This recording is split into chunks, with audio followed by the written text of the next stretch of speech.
Привет. Могу я с тобой поговорить?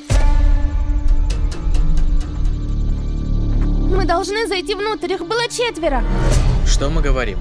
Не надо выдумывать, когда речь идет о... Могли бы вы открыть дверь?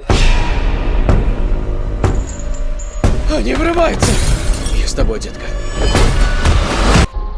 Но вы должны остаться здесь вместе с нами.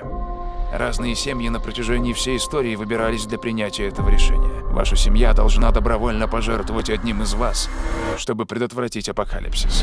Мы не будем никем жертвовать! За каждое ваше «нет» погибнут сотни тысяч людей. Это происходит на самом деле. Милая, закрой глаза. Ну так вы сделаете выбор.